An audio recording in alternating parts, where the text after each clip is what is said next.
Hello, magandang hapon sa ating lahat, Luzon, Visayas, and Mindanao. Happy International Persons with Disabilities sa ating lahat. Siyempre, lalo na sa ating tagapakinig dito sa Inklunasyon. Sa hapong ito, may iba't iba tayong panauhin para magbibigay ng kanilang karanasan, magre-represent ng kanilang subsector patungkol sa usapin ng inclusion of persons with disabilities. Kaya maganda yung ating diskusyon sa hapong ito. Ang United Nations General Assembly ay nagdeklara ng International Day of Persons with Disabilities noong 1992 pa, mga ka-inklinasyon.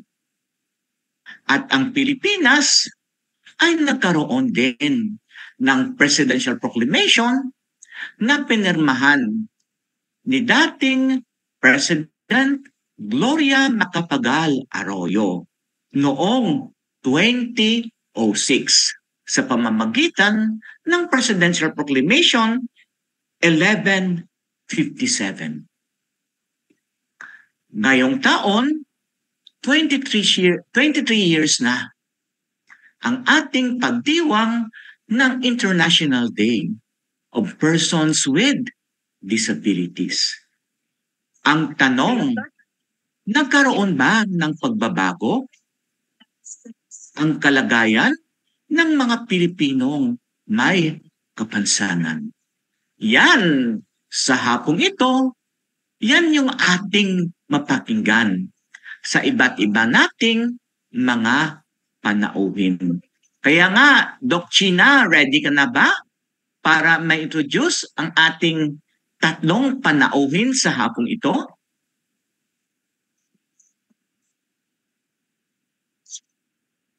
Oh, nawala si Doc China. Okay. So, ako na yung mag-introduce sa ating tatlong guest. Siyempre, yung una, matagal ko na siyang kilala, at ang kanyang mama ay kakilala ko rin.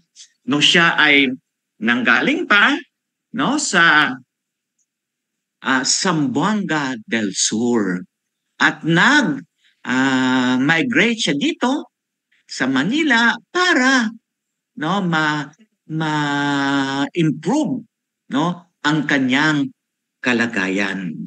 Siya ngayon ay promo assistant ng Nathan Studios Incorporated. Dati din siyang nagtrabaho sa Best Buddies Philippines. At doon niya nakita at naranasan ang iba't ibang mga kasama niya na may developmental disabilities. Siya ay independently na namumuhay dito sa Metro Manila. Sabi niya, as a person with autism, ina-advocate niya ang awareness and acceptance ng mga taong may developmental disabilities.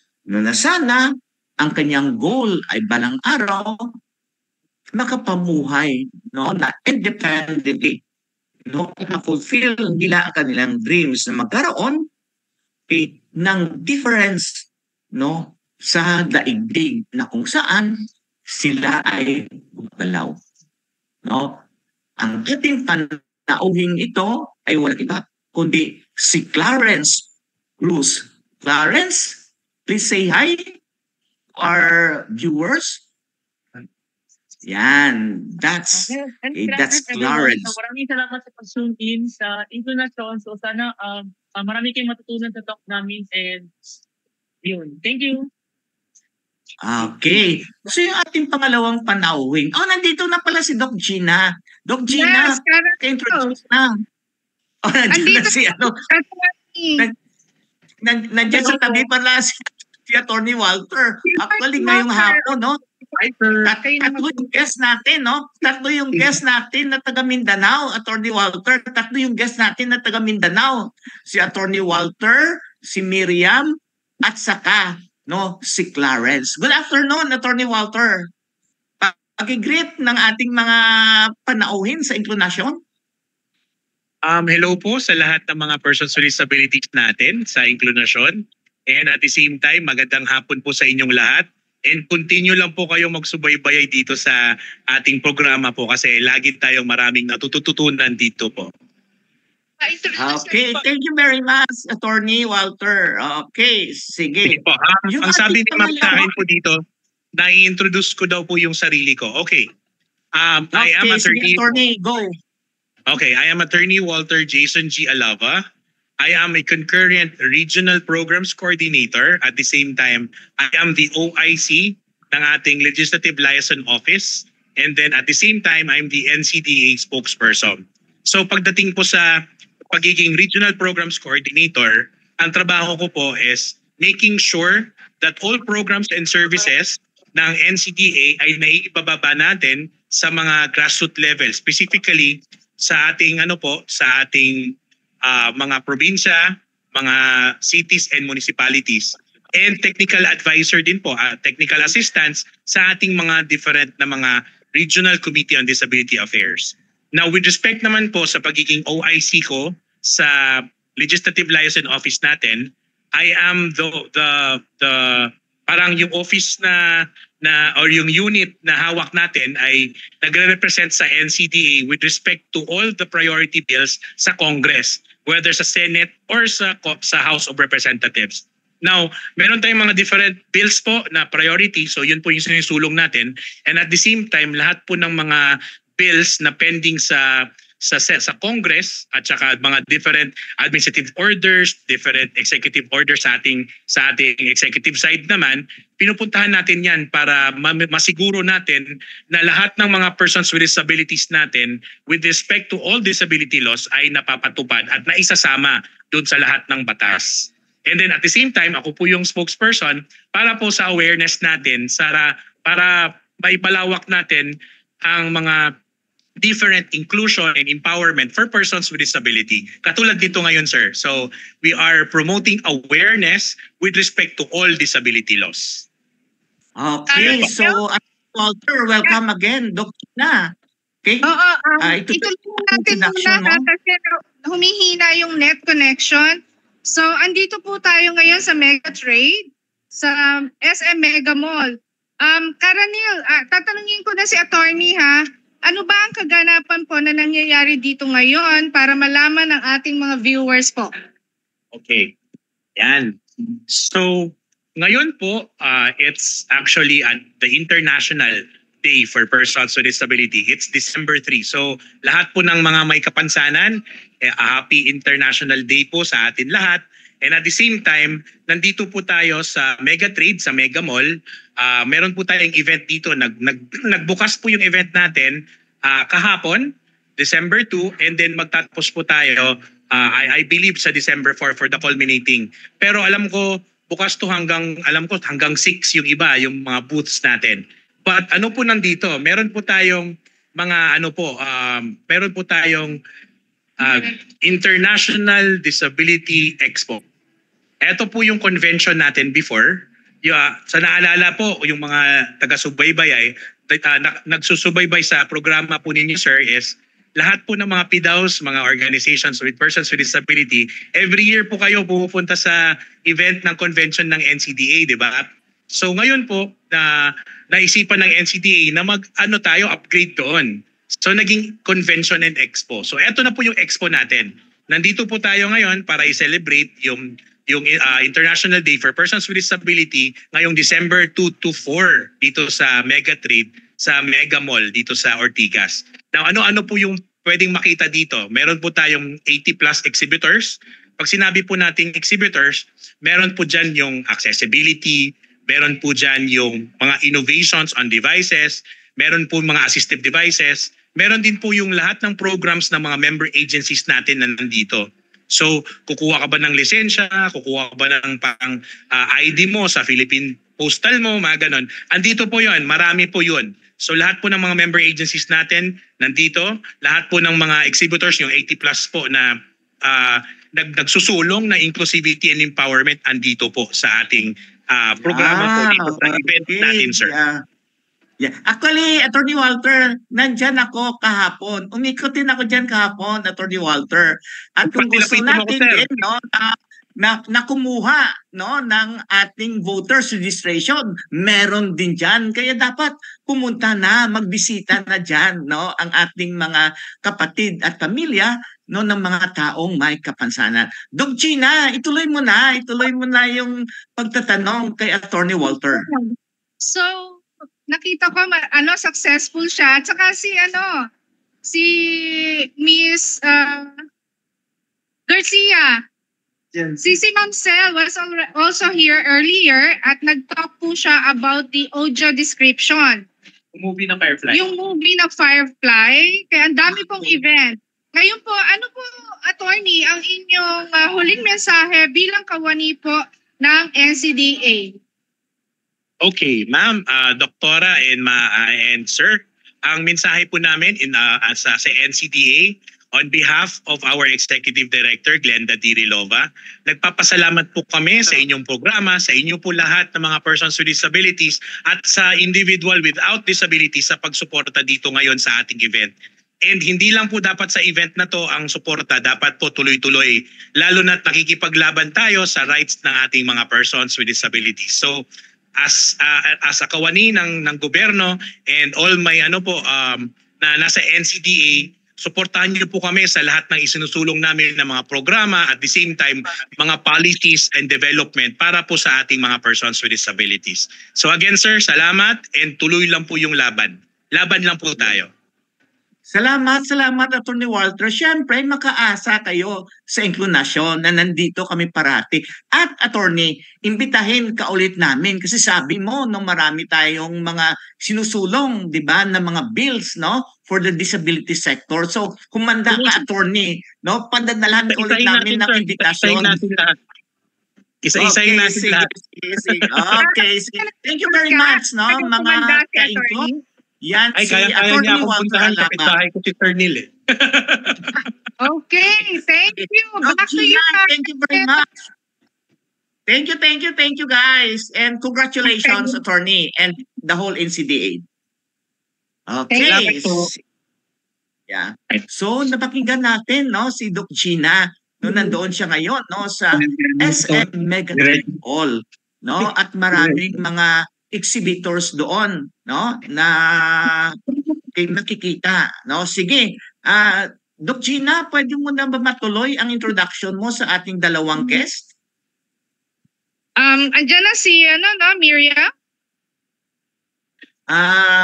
Nag-ayos pa si Miriam, pero pwede mo na rin basahin, no, Doktora, yung intro mo kay Ma'am Miriam.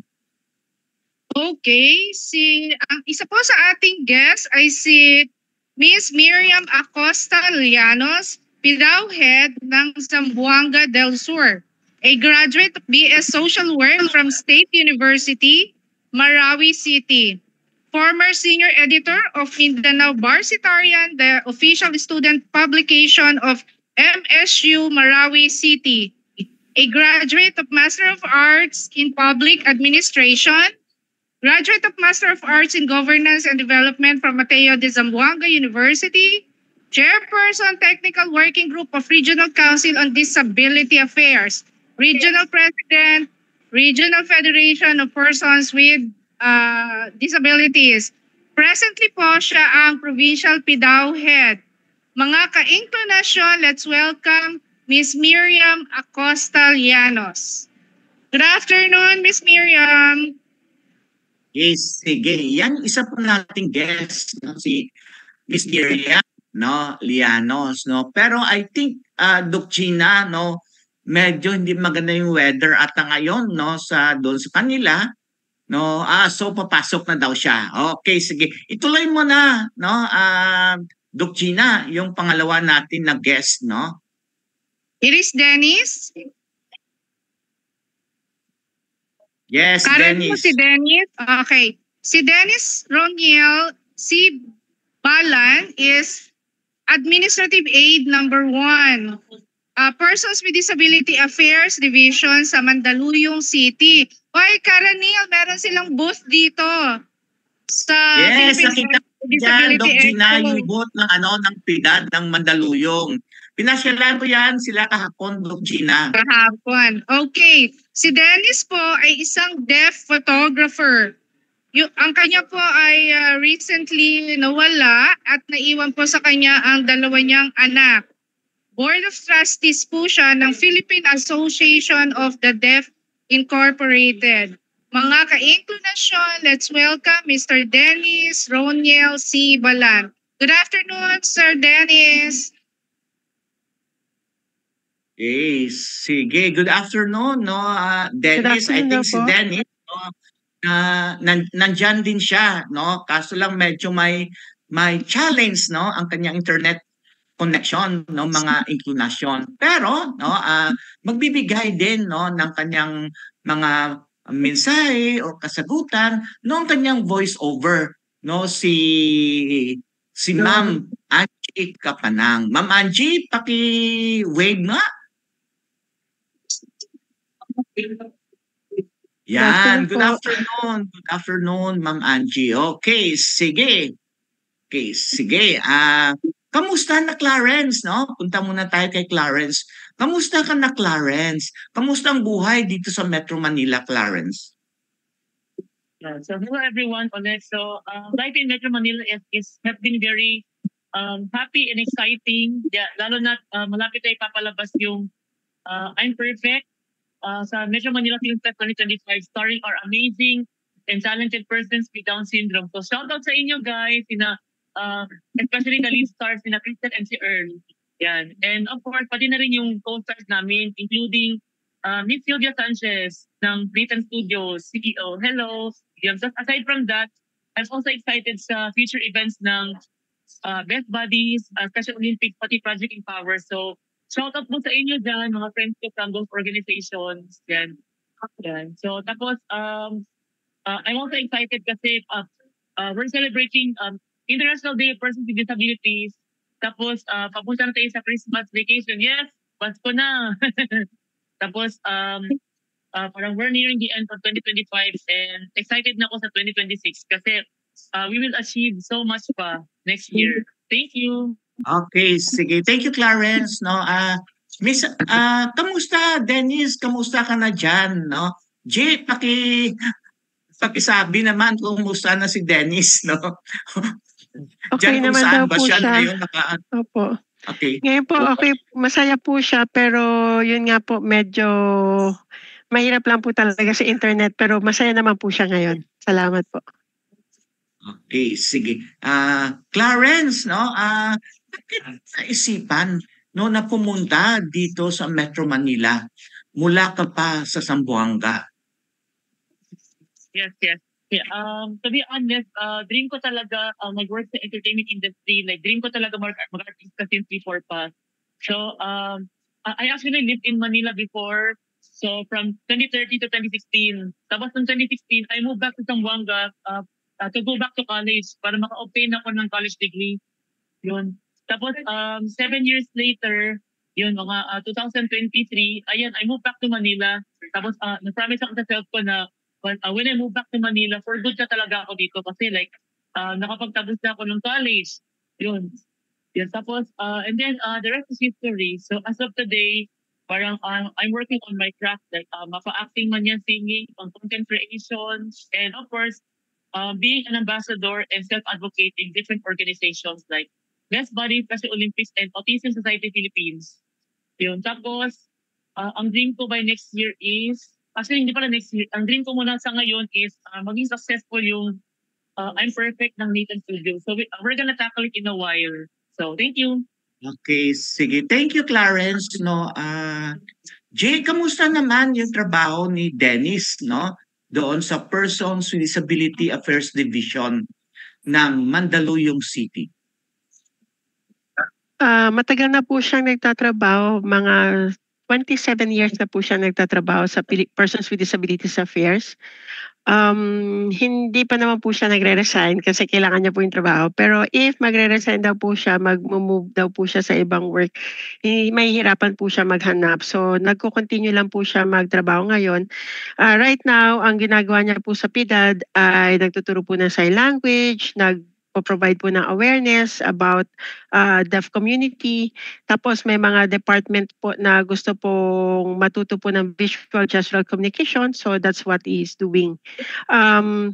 Kapag nahihirapan po, so yun po, tinatawag po siya para po magturo po siya ng visual gestural communication and Filipino Sign Language. In that way po, mas magkakaroon po ng malawakang awareness para po sa deaf community. Also for example po, sa jeep, pagka nagbibigay po ng pamasahe, paano po ba nagbabayad po ang mga deaf? So yun po yung ini-spread po niyang awareness po sa different departments po ng Mandaluyong City Hall. Sa ngayon po, with his boss, si Miss Wena Marquez, nagle-lecture po sila about po sa deaf community, deaf awareness, deaf culture.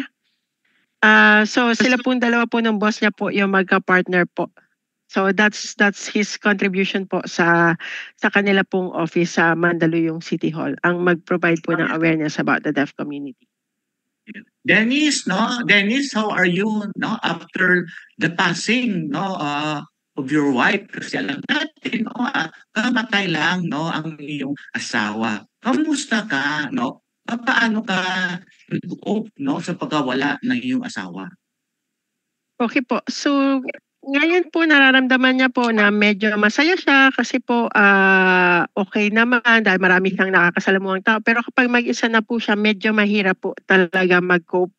Pagka may mga kasama po siya, syempre madalas po may mga nakakausap, so okay lang. Pero kapag mag-isa lang po siya, like for example, naglalakad siya at maalala niya kung saan sila nagpupunta ng misis niya, may mga times po na talagang malungkot. Pero wala naman po siyang magawa. Kaya so, kailangan niya pong i-adjust po ang kanya pong sarili, yung kanya pong alang-alang po sa kanya pong mga anak. Sa ngayon po, maayos naman po. Ang lagi lang po niyang nilulook forward is the future para po sa dalawa po niyang anak. Yeah. So, ang buong pangkat ng inclination, we are sending our heartfelt condolences sa family ni Dennis at saka isa pa nating guest si Clarence ay nagpapadala din ng kanyang condolence kay Dennis. Doc Gina, may mga karagdagang katanungan sa ating mga panauhin, Doc Gina? Yaki, good afternoon po ulit mga ka-inclination. Meron akong question kay Clarence. Pa-share naman ng iyong life journey dito sa Manila, including your works from different organizations, and from your own experiences and as a former staff of Best Bodies, what are the challenges and issues of persons with developmental disabilities when it comes to inclusion? Yan, Karanil. Yeah, wow. Doc Gina, parang dami mong katanungan kay Clarence. Okay, una muna Clarence, medyo himay-himayin natin, Kamusta daw, yung buhay mo dito, sa Metro Manila? Paano ka nag-a-adjust dito, Clarence? Yes. Kasi to be honest, madali pag-adjust dito kasi nakaplano na like pinangarap ko ito since Spotify, like I'm gonna move here to Manila, tapos I'm gonna live independently, tapos I'm gonna fulfill my dreams while working. Yun. And then yes, I used to work with Best Bud. I used to work at Best Bud in Philippines as part of the staff. Tapos and then eventually parang I met Nathan Studios. Tapos ayan parang nashare ko kay Miss Hilda Sanchez na parang fan ako ng works niya. Tapos dream ko mag-artista, dream ko mag-work sa industry. And then nakita ako ng potential ni Miss Hilda and the Nathan Studios team. And then eventually, they hired me to be part of the promo team. So as of today, nasa promo team na ako ng Best Bodies Philippines. Hindi pala lang, Nathan Studios pala, sorry. Yan.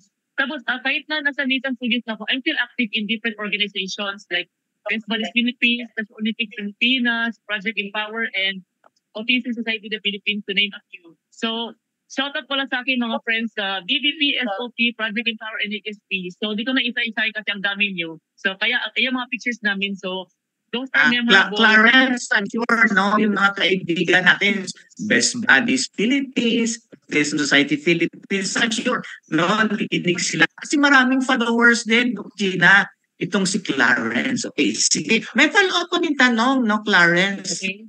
Ito naman patungkol talaga, no, sa inklusyon, no? Okay, sa iyong karanasan, Clarence, no, at sa pagtrabaho mo, no, sa Best Buddies, no, anong nakikita mo, no, na mga issues and concerns when it comes to inclusion, no, of persons with developmental disabilities? Okay. So, based on experience, na-witness ko is parang sadly, hindi lahat ng companies willing makipag-partner sa let's say, sa isang sa Best Buddies. Kasi there are companies na parang willing sana magipag-partner, willing sana to hire persons with disabilities, pero worried lang sila sa image, sa stigma. I want sa place na lang for privacy purposes. So yun, parang pero thankfully, on the bright side though, is may mga companies and organizations na who are willing and able to partner with Best Buddies. So that is why merong free employment program yung Best Buddies. Yun. Tapos ayun. So as of today, like we're making progress na sa mga participants. Yeah, alam ko to kasi nung time ko sa Best Buddies, like na-witness ko ito yung proseso, yung challenges, and eventually yung fruition ng program. So I'm excited sa mga participants sa kanilang next steps alongside Best Buddies and their inclusive partners. Yun po. Casey, nandito na si Ma'am Miriam, no? Nandito na si Ma'am Miriam. Magandang hapon po. Ibukas po ng iyong video, Ma'am Miriam.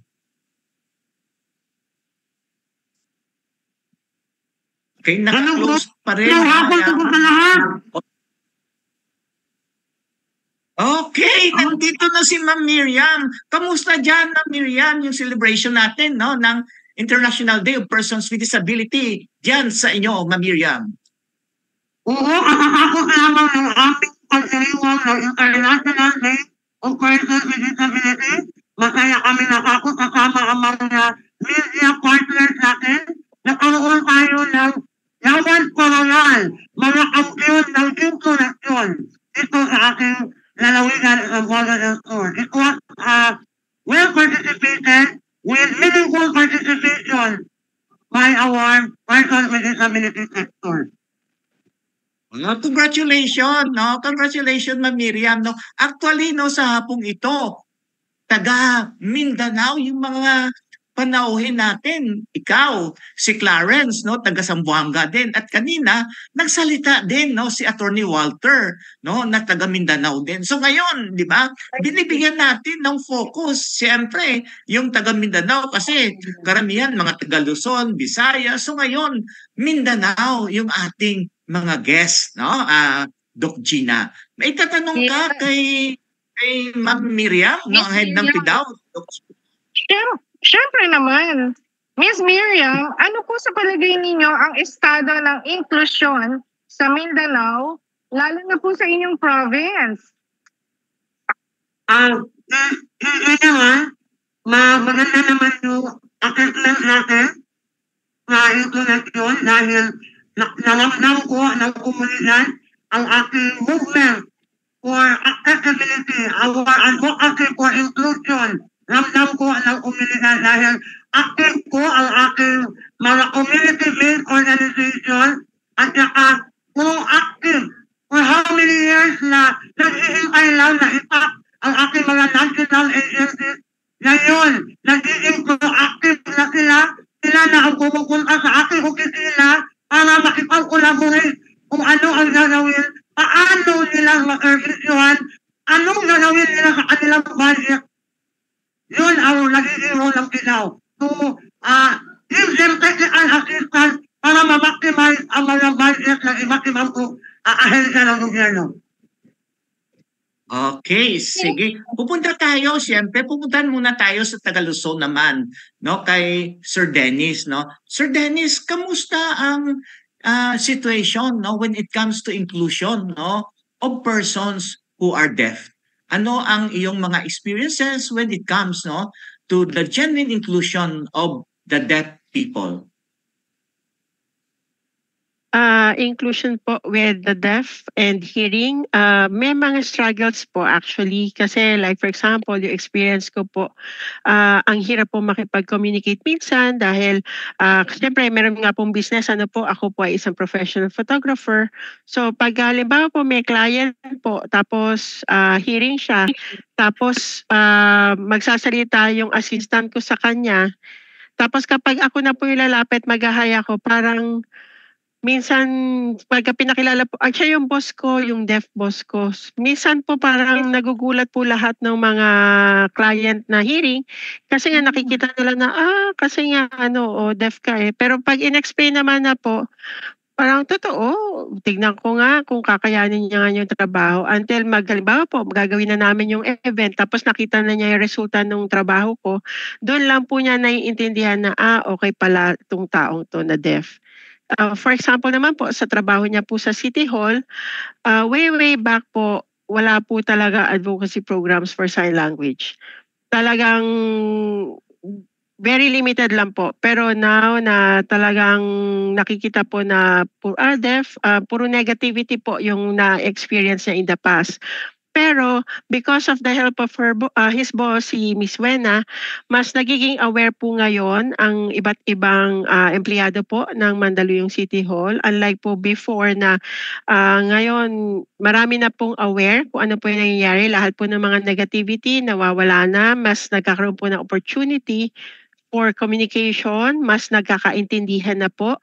Dahil marunong na po, mas aware sila kung paano makipag-communicate sa deaf, especially using visual gestural communication.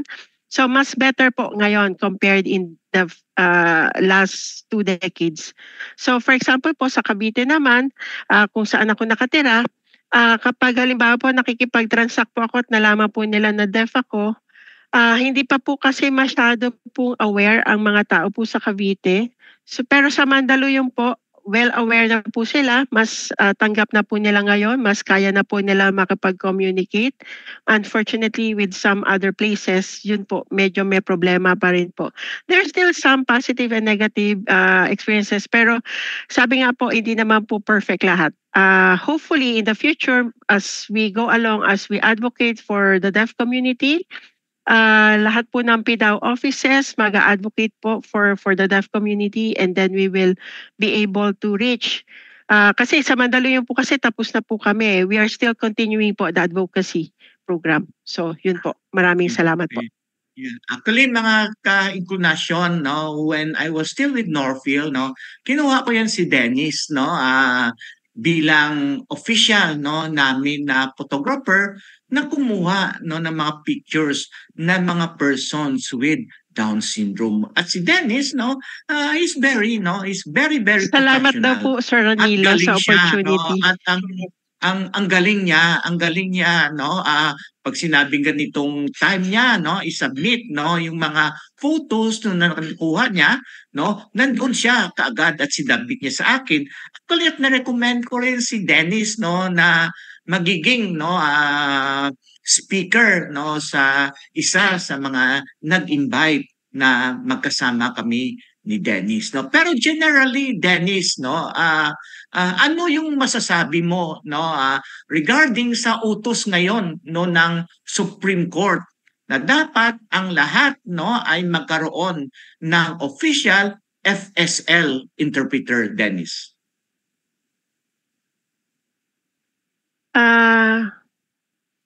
Okay, so sa ngayon po no meron po I think last week yata yun nagkaroon po ng grupo na group meeting po no about it. So hopefully po the first po yung pinaka-importante po talaga yung mga interpreter po na naka-focus po sa court. yung mga rape cases, yung mga nakakulong na deaf, yung mga low verbal deaf na napagbibintangan. So hopefully po with the help of the sign language interpreters and the free lay interpreters, mas may intindihan na po sa korte ngayon ang mga taong may kapansanan po sa pandinig. At hopefully po mag-spread out po iyon sa lahat po ng mga offices. Especially po dun po sa mga tao pong may kapansanan sa pandinig na napagbibintangan at nakakulong ngayon. Yung pangalawa po is yung FSL or Filipino Sign Language. Hopefully po by next year, 2026, magkakaroon na po ito ng parang purpose po na maituro po sa hospital, sa iba't ibang through the help po ng mga deaf teachers. Sana po matuto po silang sumenyas kasi kailangan po namin yung accessibility. Specifically po, sana po mai-include po ito sa curriculum po sa college. Especially now na nag-start na po ang Supreme Court, ang Mandaluyong po, yes, we have the Filipino Sign Language classes, but hopefully po mag-spread po with the leadership po ng DOJ. Sana nga po matuloy, ma-accept po ito. Yung negative po in the past, magiging positive na po in the future. So, nag-improve naman po. So, yes. Napaka-importante, no, kasi ng access to justice, no, especially ng mga deaf, no. Actually, no, nandiyan ngayon, no, I think, no, Doc Gina, may booth diyan, no, ang PNP, yeah. No, and I don't know isushow nila, no, ang PNP diyan kasi gagawa, no, ang PNP ng video, no, regarding, no, sa Miranda rights or sa Miranda warning, no? Siguro, Doc Gina, baka may time ka mamaya, hanapin mo dyan yung booth ng PNP, no? Yung kanilang parang Human Rights Division ata, no, Doc Gina. Sige, Doc Gina. Yes. Pero Karanil, mag-introduce ako ng isang CM natin, si Miss Evelyn Fontanilla, na ito po yung mga products nila under National Anti-Poverty Commission. Ngayon, si M. Evelyn, may bayad ba yung booth na to? Ayun, so mga libre yan, Doc Gina. No, nag-interview na ako diyan kahapon, no, libre diyan kaya marami na silang paninda diyan. Okay, sige. Maganda, may booth pala yung NAPSI dyan. Marami akong mga kaibigan dyan. Nandyan yung Norfield, nandyan ang Persons with Disability Affairs, Division ng Mandaluyong, nandyan si Teacher Baldwin, no? May taga-UP Camp dyan. No? Umikot na ako dyan, Doc Gina, kahapon at marami na akong na-interview dyan. Sige, tuloy natin, no? Doc Gina, I think maganda din na na marami tayong itatanong, no, kay Ma'am Miriam, no? Kasi sobrang busy babae to si Ma'am Miriam, no? Kaya shoot mo na yung katanungan mo kay Ma'am Miriam, no? Siya din, no, ang pinakaunang presidente ng League of PDAW ng Pilipinas. Sige, Doc Gina. Yes. Miss Miriam, ano po yung mga challenges na pinagdaanan nyo sa pagpapatupad ng genuine inclusion? Paano nyo ito na-overcome? Miss Miriam? Ma'am Miriam, naka-mute kayo, Ma'am Miriam. Pa-open ng mic nyo. Yan. Okay. Opo. Yung mga challenges natin, no? Na-realize ko na ang bakat ay hanggang papel lamang noon. Kaya, yung mga nagpapatupad ng bakat, yung mga partner agencies, parang hindi nila masyadong ramdam to all person. Nakatenda nila yung bakat, hindi pa nila i-implement. Parang hindi masyadong seryoso ang mga kinakukulan. Kaya ang ginawa natin to overcome it, parang ang advocacy natin, ginawa natin proactive and white advocacy. Imbis na aawain, pinupuntahan, one-on-one, pinaka-intensity, hindi lang yung baka, kundi yung urgency to implement the law.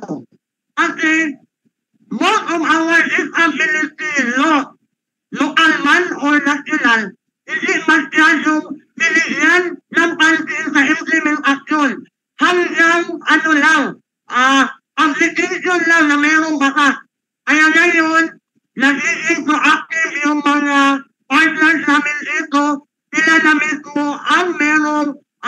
naramdaman na makisali, makilahok, makiisla. Halimbawa ngayon, International Day of Persons with Disability, they want to be part of our celebration in their own way. Yun ang ginawa natin. Halimbawa, ramdam natin na kung isang mambabatas, councilor ng isang munisipyo, vice mayor, na hindi masyadong supportive, pinuntahan natin one by one. Gumawa tayo ng interview, informal interview, yung mga decision makers sa local government unit, atin kong pinaka-intindi. Meron din tayong challenges sa inclusive education, importante masyado. Meron lang makas, pero hindi pa rin ramdam sa ibaba. Kaya, pinupuntahan natin yung mga supervisor, yung members ng local school board, para may 2026, maramdaman na po ng mga learners with disability ang ating batas sa 1160. Gusto natin, kahit hindi man lang mga munisipyo meron, at least meron talaga per congressional district. Magpatulong po tayo sa ating mga nasa gobyerno para kasi kailangan yan ng multidisciplinary team. Kaya ang opisina namin, naglagay kami ng pondo for next year para maka-hire kami ng OT, occupational therapist, and physical therapist para makatulong kami na magkaroon talaga ng ILRT. Kung hindi kaya ng FN, kakayanin po ng LGU. Okay, thank you. Thank you, Ma'am Miriam. No? Actually, mga taga-Inklo, magkasama kami nito nung nakaraang linggo ni Miss Miriam. No? Nag-benchmark kami doon no? Sa Bantino Elementary School dito sa Quezon City. At ramdam na ramdam no? Ni Miss Miriam kung ano ang hirap no? Ng inclusive education, kung ano ang hirap no? Na dinaranas ng mga magulang dyan sa kanyang probinsya. No? Doc Gina, nandyan ka na ba sa booth ng PNP, Doc Gina? Yeah, karamihan. Pero tinawag nila yung in charge para dun sa, yung sinasabi mo lang na mamaya ibabalik ko sila. Titingnan natin wala silang dito sa booth. Oo, kung itanong mo Doc Gina, kung available na yung video no ng Miranda rights or Miranda warning no. Kasi Doc Gina, kasama ko yan sila sa aming subcommittee on access to justice. So, nagde-develop sila ng Miranda rights or Miranda warning. Like for example, Doc Gina, no, pag ikaw ay huhulihin, dapat sabihin niya sa'yo ng pulis na kay Gina Manalaysay, ikaw ay may karapatan na ganito. Yan yung ibig sabihin ng Miranda rights or Miranda warning. So, very interesting yan, Doc Gina. Sige, balikan ka namin, Doc Gina. Yes po, okay. Thank you. Okay, sige. Balik tayo no kay Sir Clarence. Sir Clarence, 'di ba? Nasa Nathan Studio ka na ngayon, no? Ano ato paki-invite no yung ating mga viewers ng Inclunasyon, no? Regarding sa pinopromote mo na film about Down syndrome, ang I'm Perfect. Clarence? So hello everyone. So we at Nathan Studios invite you to watch I'm Perfect, an entry in the Metro Manila Film Fest 2025 starring our amazing and talented persons with Down syndrome, including guest buddies Angela Batallones, Special Olympics Star Garcia, and kids group Royce Rivera, and of course our lead stars Cristel Go and Earl Amapa. And kasama rin namin yung our celebrity co-stars, including Nathan Studio CEO, Ms. Sylvia Sanchez. So, let us show the world that person. Clarence, ano yung pinaka-summary? No? Anong pinaka-summary ng I'm Perfect? No? Ano yung abangan no ng ating mga viewers no patungkol sa film na to? So, yung abangan ng viewers is yung kung gaano kahusay, gaano kagaling yung person with Down syndrome, like parang, yes, meron pa rin stigma against them. Like, di nila kaya umarte, di nila kaya kumanta, sumayaw. Pero, Itong I'm Perfect, it's one of those projects, isa sa mga field na magpapatunay that persons with Down syndrome have what it takes to love, work, make friends, fulfill a showbiz career, and be part of a bigger change for a better tomorrow towards, not just towards the Down syndrome community, pati na rin sa autism, ADHD, and all persons with disabilities. Kasi ang tagline namin, yes we can, yes we can, yes we can. Yan ang tagline. So, Okay, sige. thank you. Yes, we can. No? So Clarence, imbitahin mo yung tagapakinig ng Inclinasyon na manood ng I'm Perfect, Clarence. So, to the Inclinasyon people and your families and friends, please watch it on December 25. Yun. So, sabay-sabay natin i-witness ang cinematic milestone of awareness and inclusion towards the Down syndrome community and to all PWDs. Actually, totoo milestone to kasi for the first time in Philippine cinema, nakasama sa Metro Manila Film Fest ang isang advocacy film starring person with Down syndrome talaga. Hindi yung neurotypical na artista tapos parang i-portray nila yung Down syndrome. So, like, totoong person with Down syndrome talaga. So, yun. So, I'm sure mamangha kayo tapos ma-amaze kayo at maiyak din kayo, I'm sure. So, please get ready. See you there. So let's support, no? Let's support this movie, no, about the inclusion, no, of persons with Down syndrome. Kasama ito sa entry ng Manila Film Festival, Clarence, ano? Opo, kasama. Okay, sige. Doc Gina, nandyan ka na ba, Doc Gina? Nakamute ka, Doc Gina.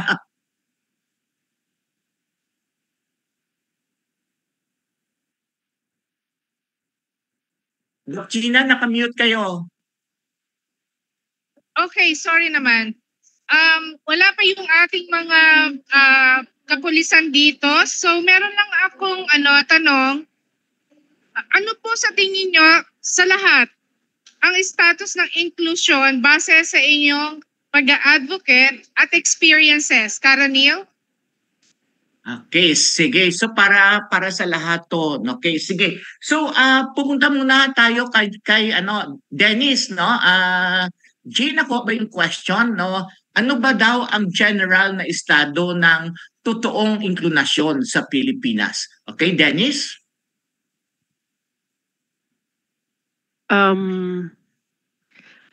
Sa ngayon po, sa mga persons with disabilities, yes po, tama po yung sinabi po ni Sir Clarence.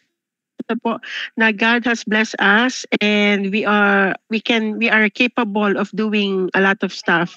So sana po maging successful po and ito po yung maging solution po sana natin sa non-inclusive communities. Okay, sige. So, okay, punta tayo. sorry po, medyo Miriam, nag-ano okay po na? yung internet po niya. Okay, sige. Punta tayo kay Ma'am Miriam.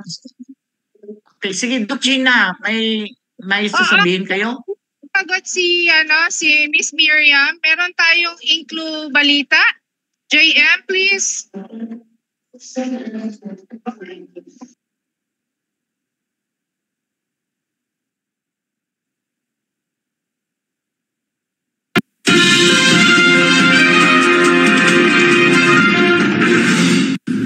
Isang magandang araw naman po para sa ating mga supporters ng Inclinasyon. Papakilala ko po sa inyo, papakilala ko si Asek Gero para po ikwento kung ano po ang mangyayari dito sa ating Summit 2025. Asek, magandang araw po. Magandang umaga sa inyo lahat. Ako si Asek Gero. Ako ay Assistant Secretary ng Department of Education para sa Learning Systems. Ano po, bakit nabuo itong summit at ano po objective dito? Ano po natin in-expect natin outcome po dito para po sa ating inclusive learning resource center? Ang ILRC Summit ay nabuo sa layunin na maging functional ang ating mga inclusive learning resource centers sa iba't ibang rehiyon ng bansa. No? Nais natin na may pagsama-sama natin yung mga actors, yung mga dapat ay kumikilos para sa gawain ito. Una, syempre, kasama natin sa IACC, Interagency Coordinating Council, yung ating mga advisory committee. So sila yung mga tumutulong sa atin para magbigay ng direksyon, ng payo, kung anong nangyayari sa field, kung ano ba dapat natin gawin. Pero pinaka-importante, alam niyo ba na sa summit na ito, kakasama ang iba't ibang national organizations ng multidisciplinary team. Meron po bang operations po para dito na para matuloy talaga ito na mismo o ano na po, ito pong budget hearing pa lang? Meron na tayo naka-earmark dito. Meron tayong pondo for the ILRCs. Magkakaroon ng mga bagong ILRCs. Ang sinasabi kasi ng batas, kailangan magkaroon ng ILRC sa bawat munisipyo at bawat lungsod sa ating bansa. So, unti-unti natin pinupunan ang mandatong ito. Pero meron tayong sapat na budget. Meron tayong binibigay ng program support fund sa mga bawat divisions natin para sa mga learners natin. Maraming salamat po, Asek Jerome, sa inyo pa. Sa akin po panayan sa inyo. Binigyan yung liwanag ko ano po talaga importance nitong Summit 2025. Ito po ang inyong Kuya Art Lady para sa Inclu Balita dahil dito sa inklusyon, nauna. Okay, Karanino. Thank you, Ka-Art. Thank you, Balita. Okay, Doc Gina, nandyan na ba yung ating yung booth na PNP? Sige nga. Interview, Doc Gina. Yes, sir. Good afternoon po, sir. Yeah, good afternoon po. Okay, ma'am, interested lang ako kasi last time nakasama ko sa Subcommittee on Access to Justice, ang ating I think Human Rights Division ninyo noon, kamusta na ba yung status ng pinaplano na magkaroon ng video about the Miranda warning or Miranda rights? Ma'am? Pardon, sir, ano po yung last na question niyo, sir? Di ko pa na Miranda rights update. Kamusta na yung status ng video na pinaplano ng PNP regarding sa Miranda warning? Meron na ba? Sir, as of now po, bali wala pa pong wala pa pong revised or updated na Miranda rights. Kung ano pa lang po yung na-publish noon, sir, yun pa rin po yung ginagamit namin hanggang ngayon. So bali kung may mga pagbabago man, sir, parang lang siya, parang mas palalawakin lang ng kaunti, tapos mas magiging accurate yung mga words na gagamitin doon. Pero kung yung hinihingi nyo na update, sir, regarding sa Miranda rights, wala pa po kasing naibaba sa amin na memorandum na nagsasabi na na-revise or may mga updates na binago doon sa mismong Miranda rights na ginagamit namin noon. Sige, ma'am, thank you very much sa update pero I'm sure abangan natin ang inclination na magkaroon ng panibagong enhanced video about the Miranda rights or Miranda warning na gagawin ng ating PNP especially I think yung sa Human Rights Division ninyo, ma'am. Kasi sir, for sure, if may mga pagbabago na sir, agad-agad po namin yung malalaman, lalo na humaharap po kami sa mga tao as well as kami ay mga public officer, dapat alam namin yung mga pinapatupad namin. That's why dapat kung may bababa sa amin sir na updated na version ng Miranda rights or may mga na-revise regarding doon, for sure sir, as long as nilabas na, agad-agad yun malalaman namin sir. Pero sa ngayon sir, wala pa pong memong binababa, kaya yun lang po yung masasabi ko sir, wala pa po tayong balita regarding sa updated na Miranda rights. Ma'am, thank you very much, Doc Gina. Thank you very much. At itasin ko na, Doc Gina, yung booth ng ating Philippine National Police, Doc Gina. Okay, sige. JM and Direk Ina, pwede tayo, siguro may kunti tayong extension. Sige, balik tayo sa ating mga guests. Ma'am Miriam, narinig mo yon, narinig mo yung Ma'am Miriam, yung Inclusive Learning Resource Center doon sa summit. Kasi nung nakaraan, pinuntahan ko rin, Doc Gina, si Ma'am Miriam sa isa pang summit. no, nandoon din yung mga PIDAO, no? Kaya nausap-usap kami doon. Anyway, no, siguro sa ating sa ating huling mga mensahe, no? Uling mensahe, no, ng ating mga panauhin, no, sa hapong ito. Okay, sige. Unahin natin si Ma'am Miriam, no? Ma'am Miriam, no, ano ang iyong huling mensahe, no, when it comes, no, sa genuine inclusion, no, of persons with disabilities, no, in their everyday life, Ma'am Miriam?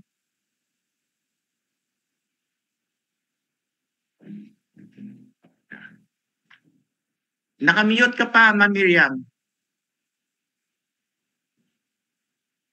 Okay, so pagkatapos ni Ma'am Miriam, no, si Clarence naman. Sige. Okay, sige. I think, no, medyo may concern doon sa internet ni Ma'am Miriam. Clarence, no, Clarence, ano ang iyong mensahe, no, when it comes sa genuine inclusion, no, ng persons with developmental disability, Clarence? Ako na po ba? Yes. Ako na. So, as we celebrate the International Day of Persons with Disabilities, so let us advocate for genuine inclusion for everyone, school man, workplace, pati na rin sa entertainment industry. Yun. So, ang genuine inclusion, like, hindi sa yung parang tanggapin mo kasi kailangan, kasi dapat, tanggapin mo kasi gusto mo, kasi naniniwala ka sa potential ng isang person with disability, autism man, Down syndrome, ADHD, and like physical. So let us advocate for a world where everyone of all abilities has equal opportunities and yan, para di na nila maranasan yung discrimination and bullying. Yun. So maraming salamat sa opportunity, guys, and looking forward to see you guys. So before I forget pala, so alam ko short notice ko, pero I want to promote our Best Buddies Philippines Songs of Change concert. Bukas na po yung December 4, 5:30 p.m. sa CSP. And aside from that, pati na rin yung Special Olympics concert na fundraising sa December 5 sa 6 p.m. So please visit the pages na lang for more details. Yan. Tapos, yan. Nakalimutan ko pala i-shout out si Sari Easy Productions, including my neuro homie, si Nico Matas. Best friend ko po yun na filmmaker, person with ADHD. So hello sa inyo ng family mo and see you soon. So that's all. Thank you, everyone. Thank you, Clarence. Okay. Ma'am Miriam, it's your turn. No? Ano yung huling mensahe mo for the genuine inclusion of persons with disabilities? Ma'am Miriam. Hello po? Okay na ang audio? Hello? Yes, okay na. Okay. Okay na. Miriam. Ako ko lang based on our assessment, no? Ang buong Pilipinas, parang 50% alam yung genuine inclusion na sinasabi natin. Yung gusto yung idea natin na mangyayari para sa sector. Kaya we have to accept the fact, i-recognize natin na nagkulang ka rin tayo ang lahat. Not only the government, but also the private sector, the families, the individuals. Nagkulang ka rin tayo para itunong ang karapatan na may kapansanan. Kaya we have to work more para aanak ang ating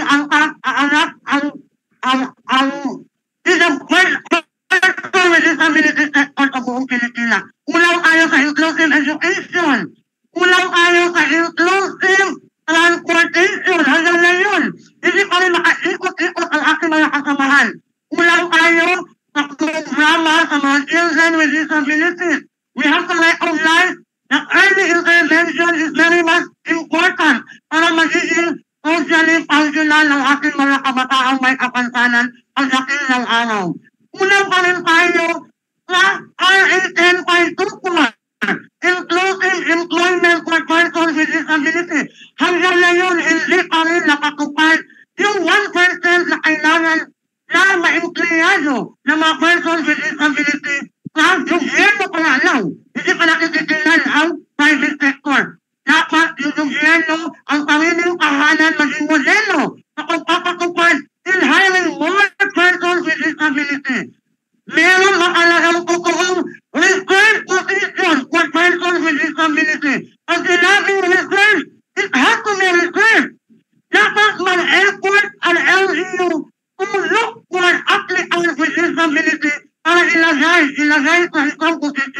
na reserva para sa sektor.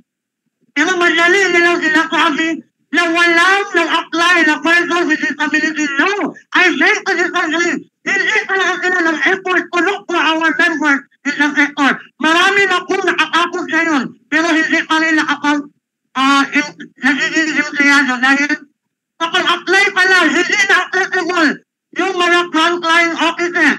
Kaya marami pa rin pagkukulang ang Pilipinas. We still have to work more and work more para magiging totoo ang nasa batas. We have to work hand in hand to have an inclusive environment dito sa buong Pilipinas. Okay, yan yung tinig ni Ma'am Miriam from Zamboanga del Sur, the first president of the League of PIDAO in the Philippines. Maraming salamat, Ma'am Miriam, sa iyong panahon dito sa Inclination. Naway magkita tayo diyan sa lugar mo next year, Ma'am Miriam. Okay, sige. Let's listen sa huling message ni Dennis. Angie. Okay po. So, masaya po siya sa naging nangyari po at saka sa message po kanina ni Ma'am Miriam. Nag-agree po dun si Kuya Dennis. Totoo po na sana nga po magkaroon po ng totoong inklinasyon kasi po ito po ay napakahalaga po para sa mga may kapansanan. If hindi po tayo mag-advocate for them, kung maghihintay lamang po tayo, wala pong mangyayari sa atin. So we really need to unite our group para po magkaroon ng awareness about the culture, about the basic sign language po. May spread po ito sa buong Pilipinas and hopefully po magkaroon po ng mas malawakang inklinasyon. Siguro sa ngayon po 50% yes, pero hopefully he's looking forward for 100% full inclusion ng deaf community sa buong Pilipinas. Salamat po. Okay, thank you, Sir Dennis. Doc Gina, may sasabihin kayo? Yeah, yung aking pagpapaalam, hindi lang, patapos na yung ating programa. So kanina, Karanil, nasa nasa ASEAN Intergovernmental Commission on Human Rights. This morning, tayo ay nagsalita. We were given 10 minutes to air the side of the sector. At sa December 5, doon po si Excellency Severo Catura, USEC. And then sa December 5 po ay meron tayong gaganapin na Philippine Disability Forum. Accessibility Summit. Philippine National Accessibility Summit. Diyos ko. Okay. Ang feeling ko, Karanil, extended na tayo. Ang feeling ko lang, tayo ay naririnig na talaga. So, yung accessibility ang malaki natin problema. At hopefully for the next 3 years, ay sabi nga ni Miss Miriam, ito ay mapatupad na. Mga ka-inklinasyon, marami pong salamat sa pakikinig. At see you ulit. Karanil, good afternoon. Congratulations, Doc Gina. Parang ito yung pinakaunang episode ata ng Inclination, na nagla-live ka dyan, sa isang lugar. At ang dami nating na-interview, kahit may kunting issue, sa ating connection. Pero, I think isa to sa mga pinakamaganda natin na episode, Doc Gina. So, congratulations sa ating lahat, So, let's go now, sa ating pagpapasalamat, sa ating mga sponsors. Huwag muna kayong umalis, yung ating mga guests. Go, JN.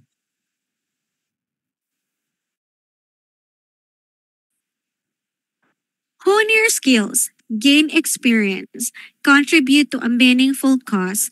Inclination is accepting interns and OJTs for our Facebook Live program dedicated to promoting the rights of persons with disability.